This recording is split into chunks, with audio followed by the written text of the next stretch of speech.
বাগানে ঘুরতে এসে দেখি বাগানের ভেতরে একটা গর্ত হয়ে গেছে। গর্তটা কিসের? গর্তটা ছিল আসলে শিয়ালের গর্ত।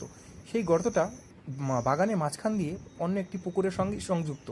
সেই পুকুরটাতে অনেকটা মাটির জলে, বৃষ্টির জলের সঙ্গে ধুয়ে গেছে। আজকে আমাকে এই গর্তটাকে ভরাট করতে হবে।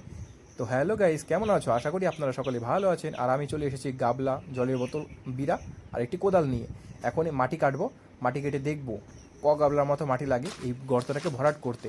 আর যে পুকুর থেকে আমি মাটি কেটে নিয়ে আসব, সেই পুকুরটা অনেকটা দূরে থাকার কারণে একটু সময় লাগছিল, কিন্তু মাটি আমাকে কাটতে হবে। প্রায় সেই গর্তটা ভরাট করার জন্য মিনিমাম 4 থেকে 5 ট্রলির মতো মাটি লাগবে। তা আমার একার দ্বারা কখনোই সম্ভব না। আমি চেষ্টা করব কদিনের মতো সময় লাগবে দেখব। আর এক এক করে একদিন একদিন করে দেখব, অল্প অল্প করে মাটি দেবো। আর মিনিমাম 20 গাবলার মতো মাটি এখানে আমি দিয়েছি। তাতেও সেই গর্তটা পুরো কোনো রকম ভরাট করতে পারিনি। তা একটু পরেই ঝড় বৃষ্টি শুরু হয়ে যাওয়ার কারণে আমাকে কাজটা বন্ধ করতে হলো। আর সাইডে আমি বাঁধ দিয়ে দিয়েছি যাতে জলটা ভিতরে না ঢোকে। আর দেখো ঝড় বৃষ্টি শুরু হয়ে গেছে, আবহাওয়া পরিবর্তন।